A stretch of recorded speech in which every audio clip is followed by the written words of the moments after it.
बसंत पंचमी स्नान के लिए महाकुंभ जा रहे तो किन 10 बातों का रखें ध्यान। संगम में स्नान पर जाने से पहले खास बातों पर जरूर गौर कर लें। जानिए क्या है काम के हेल्पलाइन नंबर। प्रयागराज महाकुंभ में मौनी अमावस्या पर हुए हादसे में 30 श्रद्धालुओं की मौत हो गई और 60 से अधिक लोग घायल हो गए। महाकुंभ में हुए इतने बड़े हादसे से पूरा देश दुखी है। सीएम योगी ने मृतकों के परिजनों को 25 लाख रुपए की आर्थिक सहायता का ऐलान किया है। मौनी अमावस्या पर अब प्रयागराज में चौथा शाही स्नान 3 फरवरी यानी बसंत पंचमी को पड़ रहा है। अब सवाल उठता है कि इन हालातों में क्या बसंत पंचमी स्नान के लिए प्रयागराज जाना चाहिए या नहीं। अगर प्रयागराज जा भी रहे हैं तो आखिर कौन सी सावधानी बरती जाए जिससे कोई अप्रिय घटना न हो सके। बता दें कि मौनी अमावस्या की पूर्व संध्या पर करोड़ों संख्या पर श्रद्धालु प्रयागराज पहुंच गए थे। ज्यादातर श्रद्धालु संगम की रेत पर ही रुक गए थे। सुबह करीब 1 से 2 बजे के बीच अचानक श्रद्धालुओं के बीच भगदड़ मच गई और कई मौतें हो गईं। इस हादसे की जांच के सीएम योगी ने न्यायिक आयोग का गठन किया है। यह आयोग हादसे की वजहों की तलाश करेगा। हालांकि संगम में अब हालात पूरी तरह से सामान्य हैं। एहतियात के तौर पर आप कुछ खास बातें जरूर ध्यान रखें ताकि आप और आपका परिवार सुरक्षित रहे। महाकुंभ स्नान से पहले यह जरूर जान लें। 1. संगम नोज पर स्नान की जिद न पालें। प्रयागराज में मौजूदा समय पर संगम नोज पर सबसे ज्यादा लोड की खबरें आ रही हैं। ज्यादातर श्रद्धालु यहां स्नान करने की जिद पर अड़े हैं। इस वजह से यहां कई बार काफी भीड़ भाड़ हो रही है। ऐसे में आप यहां जाने से बचें। 2. 15 किलोमीटर के दायरे में कर सकते स्नान। अर्जुना अखाड़ा के प्रमुख स्वामी अवधेशानंद गिरी कह चुके हैं, अति उत्साह से बचें। उन्होंने कहा कि सभी को उन घाटों पर नहाना चाहिए जहां भीड़ कम हो। अधिक भीड़ वाली जगह पर नहीं जाना चाहिए। यहां हर तरफ गंगा, जमुना, सरस्वती का प्रभाव है। श्रद्धालुओं से आग्रह है कि संगम के 15 किलोमीटर दायरे में कहीं भी स्नान कर सकते हैं। जिन घाटों पर भीड़ कम हो वहां जाएं और स्नान करें, वैसा ही पुण्य मिलेगा। 3. धक्का मुक्की से बचें। महाकुंभ में कल हुए हादसे में सबसे बड़ी वजह आपस में धक्का मुक्की आई है। भारी दबाव के चलते भगदड़ मच गई। धक्का मुक्की से बचने के लिए भारी भीड़ का हिस्सा न बने। कोशिश करके ऐसे स्थानों की ओर जाएं जहां भीड़ कम हो और परेशानी का सामना न करना पड़े। 4. बीमार बुजुर्गों बच्चों को लेकर न जाएं। अगर घर में कोई बुजुर्ग बीमार है और बच्चे बेहद छोटे हैं तो कोशिश करके उन्हें संगम स्नान के लिए न ले जाएं। भारी भीड़ में उन्हें काफी परेशानी हो सकती है और आपको भी समस्याओं का सामना करना पड़ सकता है। आप उन्हें घर पर ही संगम से जल लाकर स्नान के लिए दे दें। 5. काफी देर तक घाट पर न डटे रहें। संगम स्नान के बाद आप घाट पर जमे न रहें। कोशिश करके घाट से जल्द निकले ताकि पीछे से आ रहे श्रद्धालुओं को स्नान में कोई समस्या न आए। स्नान वाले घाटों से निकलने के बाद आप चाहें तो आश्रम, भंडारे या फिर किसी और स्थान पर आराम कर सकते हैं। घाटों पर जहां ज्यादा भीड़ हो वहां से निकलते रहे।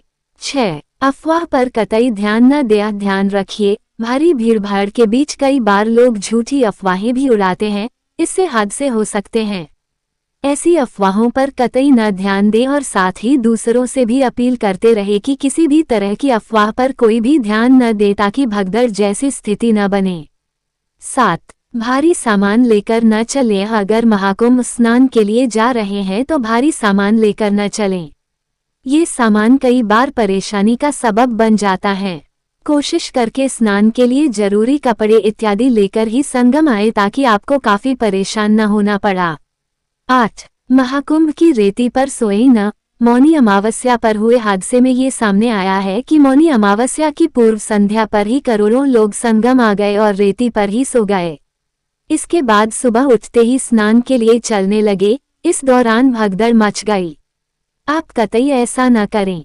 इस वक्त करोड़ों की संख्या में भक्त आ रहे हैं। रेती पर सोना खतरे को दावत देने जैसा है। कोशिश करके ऐसा स्थान तलाशें जहां भीड़ भाड़ न हो। रेती पर सोने की जिद न पालें।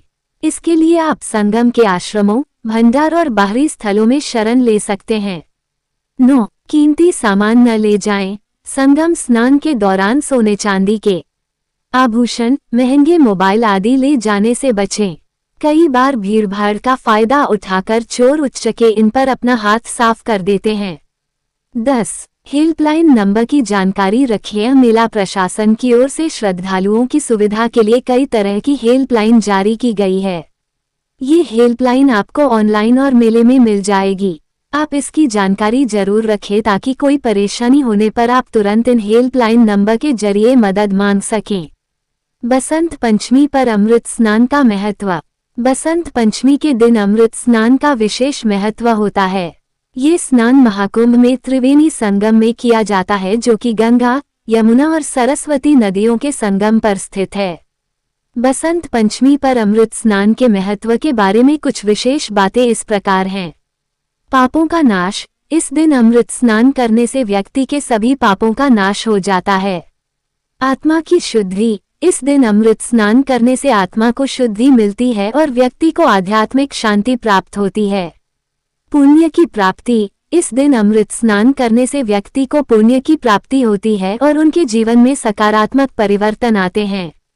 स्वास्थ्य लाभ। इस दिन अमृत स्नान करने से व्यक्ति को शारीरिक और मानसिक स्वास्थ्य लाभ भी प्राप्त होते हैं। बसंत पंचमी पर अमृत स्नान करने के लिए विशेष तैयारी की आवश्यकता होती है। इसमें व्यक्ति को पवित्र नदी में स्नान करना होता है, जिसके बाद उन्हें पूजा अर्चना करनी होती है और दान पुण्य करना होता है। बसंत पंचमी पर महाकुंभ का स्नान क्यों है खास?